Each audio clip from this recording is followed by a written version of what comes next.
Hello everyone, welcome back my friends. My name is N.Steinberg, Grandmaster, and I'm here with you.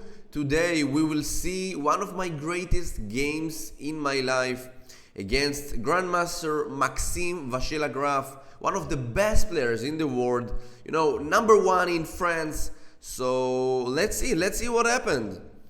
So I will tell you the story.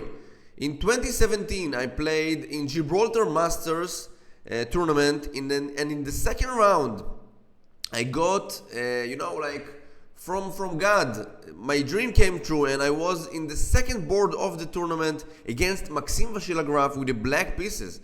So let's see what happened in this game. So Maxime played the move e4, c5. I played knight f3, d6. I wanted to play, of course, the Najdorf after d4, c takes d4, knight takes d4, knight f6, knight c3, and a6.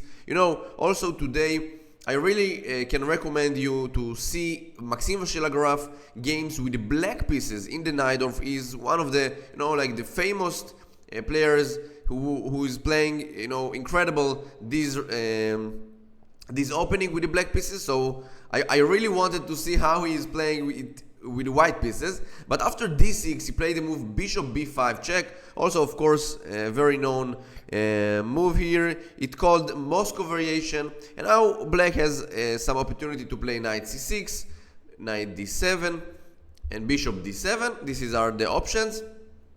And in this game I'm not sure why, but I played the move knight d7. But today I think bishop d7 is the most, most equally move, and without knowing a lot of theory, you just can play.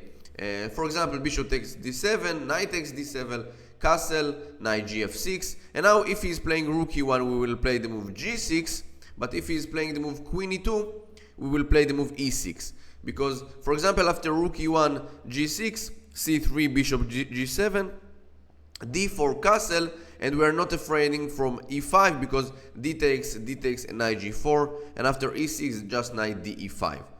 But the important thing here, that after queen e2, if we are playing the move g6, that is, it's not the right move, we need to play e6 here. But if we are playing g6, c3, bishop g7, d4, castle, and now e5 is really tempting for white, and the next move will be e6, and because of the queen here is very strong, and the queen on e6 will be very difficult for black to play. So yeah, this is a little bit annoying. So after queen e2, very important to play e6. But in the game after bishop b5, I decided to play the move knight d7.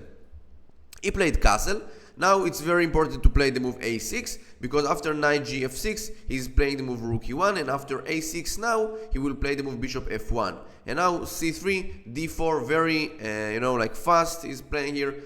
Of course, this also you can play it with the black pieces, everything is fine, but a6 is more accurate move. a6, and now bishop d3, because now the bishop cannot go to f1. Bishop d3, knight gf6, and now rook e1. And now the very common move here with the black pieces is to play the move e6 or to play the move b5, and also one opportunity here to play g6.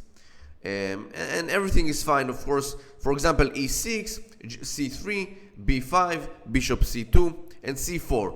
There is one line like this, a4, bishop b7, also d4 is a move, also a takes b5, a takes b5, rook takes a8, queen takes, and knight a3. And a lot of theory here.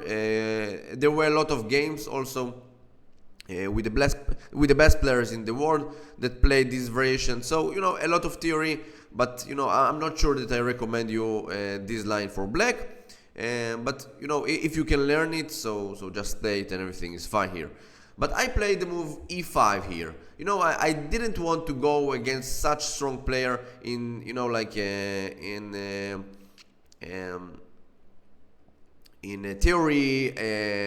theory attack.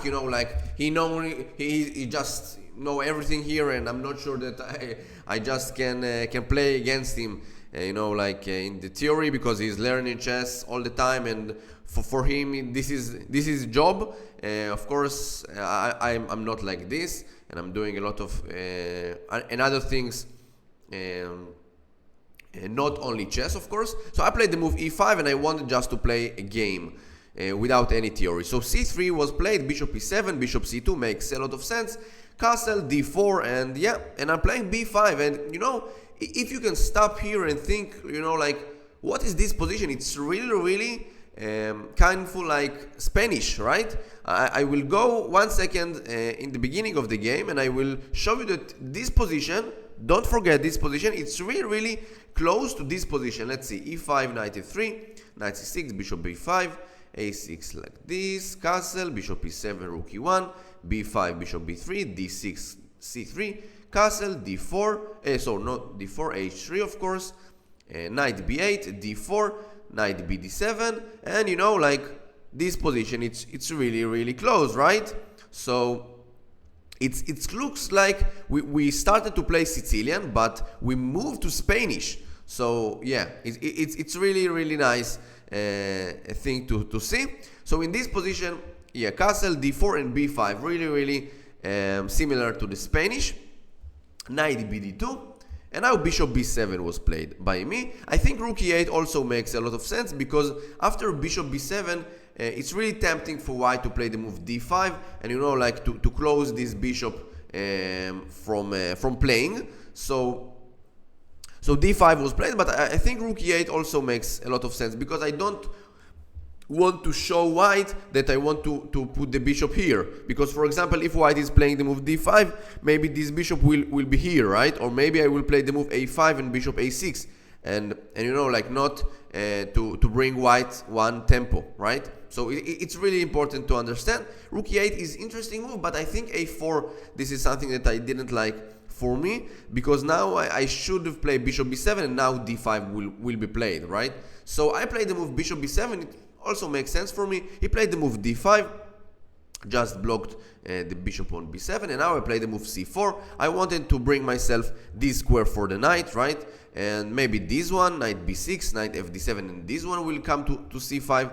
So you know, c4, it's really an important move, because if I'm not playing the move c4, I think maybe white will play the move c4, and there, you know, like, my pieces will not be played at all, right? So c4, b3 makes a lot of sense, takes, and now I think I played a very strong move. You know, I really like this move in the game. You know, it's very complicated position to think and to learn, but I will try to do my best to explain to you. So in this position, I understand that I want to open this bishop, to open this diagonal. So these pawns are very annoying for me, right? You know, e4, d5, and I cannot push them away. But I realized that, you know, white wants to play the move, for example, knight f1, knight g3, maybe to come to f5. Also, he wants maybe to play b4, bishop d3, and c4. And you know, like, this pawn on a6 will be weak. So I try to have some initiative, right? To make you know, a game for me. So I played the move g6, and what was my idea? First of all, I didn't want to bring the f5 square for the knight. Secondly, I wanted to play the move knight h5 and maybe to push f5, because I want to open, I wanted to open this diagonal for the bishop. Another thing, maybe to bring the knight to f4 also, right? Just to develop my pieces, to bring every piece to a better position. So g6 was played. I think this was a very good move by me. b4. Now I played the move rook c8. I wanted to bring the rook to c8. I didn't want to let c4 is playing immediately, right? Because at knight h5, I think c4 immediately makes a lot of sense for me. And I want to just develop a rook, of course, attacking this pawn on c3. And now he need to, you know, like, he need to think how to defend this. So bishop b2 was played, and now knight b6. I understand that this square for c4 is, I'm not giving up for it, right? I'm bringing another piece into attacking this square. Also, in the next future, maybe this knight will also attack this pawn on d5 if I will manage to push f5, right? So another very good move, I think, knight b6. to develop another piece and to improve this position for the knight. So queen e2 was played, and now, you know, knight h5 looks very, very tempting, right? For example, knight h5, but I think after knight h5 he will play the move g3.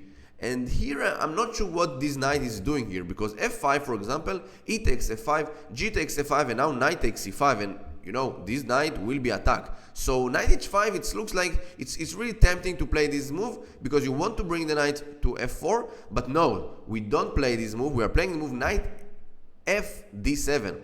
And what was my idea? Just to move f5, just to, you know, like to crush this center for white, and maybe to open this bishop and also the knight from d5. So knight f d7, it seems like it is good move by me. And also don't forget that I have some options to play knight c4, knight b6 if this knight will move away from d2. So he played the move bishop b3. It looks like he wants to push c4, but I'm not afraid from Maxime Vachier-Lagrave. Of course, he's one of the best players in the world, and you know, I have a feeling that I just want to play good chess, so I play the move f5 in this position, like my plan to open this diagonal for the bishop. So f5, queen d3 was played, and now, you know, I thought a lot of, I thought a lot of time in this position, because, you know, f4 also very tempting to play. f4, maybe g5, maybe g4, h5. I'm just attacking here, but you know, all my plan was just to open this bishop, right? To crush these center pawns. Because after f4, this knight and this bishop are doing nothing in this position. So I played the move f takes e4. My point was, of course, after rook takes e4, it's really bad, because knight f6, and I will take this pawn with the knight or with bishop, and it's just losing, I think, for white. Of course, queen takes another thing, knight f6, the same. But he's playing the move knight takes e4, and now I really like this move, knight c4. Why I really like it? Because, you know, I'm developing another piece. I'm bringing the opportunity to play knight b6. Also, this bishop is under attack here on b2. So yeah, it's really looks nice. Of course, don't forget that after the move here, sorry, f takes e4, I'm also opening the f file for the rook. So all my pieces are doing a job, and this I really like.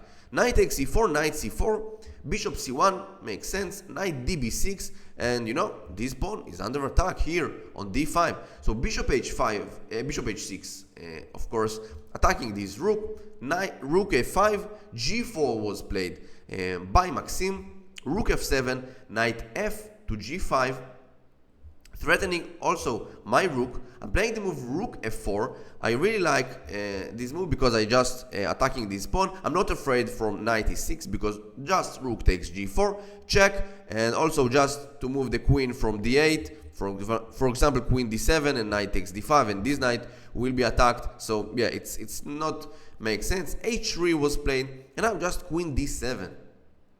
And yeah, of course, after knight e6 in this position, it's really interesting. What I wanted to play, I think just rook takes this e4, right?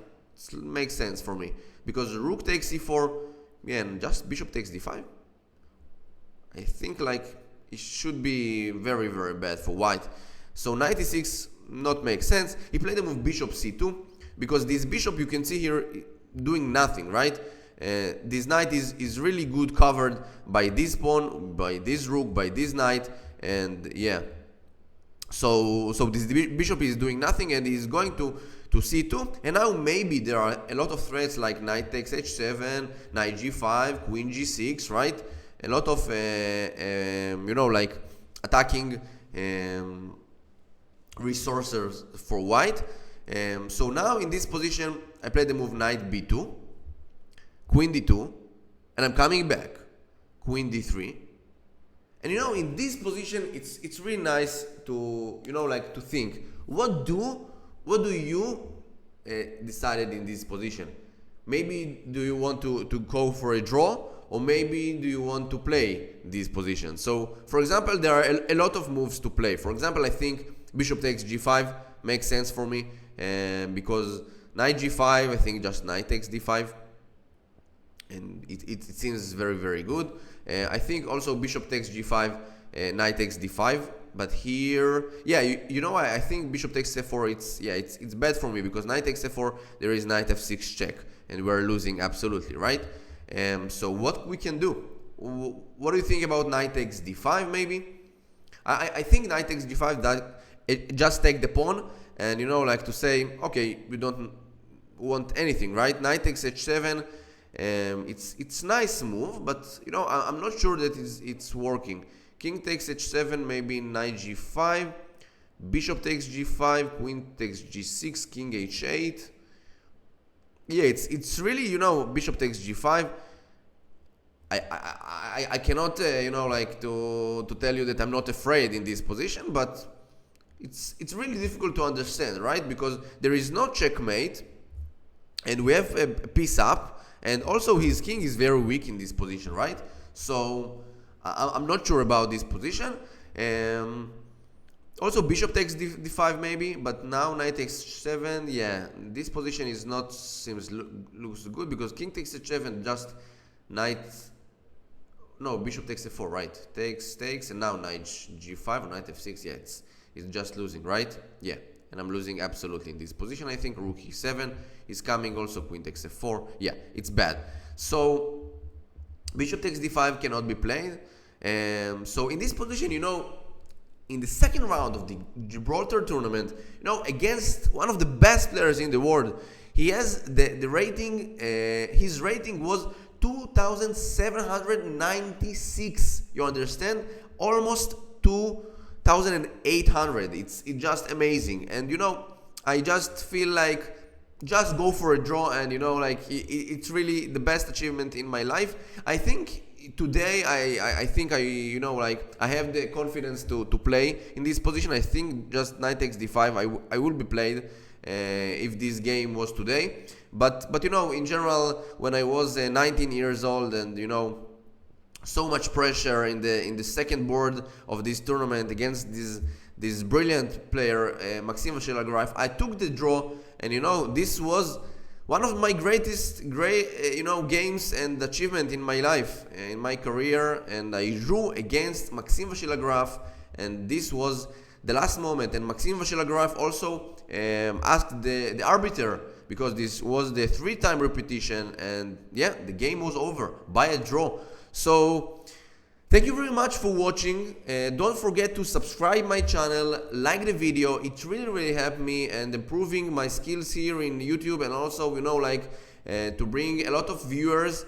So yeah, this was my greatest game, my greatest achievement against, you know, one of the best players in the world in real tournament. You know, over the board you can see also in the background, you can see me against him in this game. You know, like it was like, I think 3 hours a game, because you know, we finished earlier.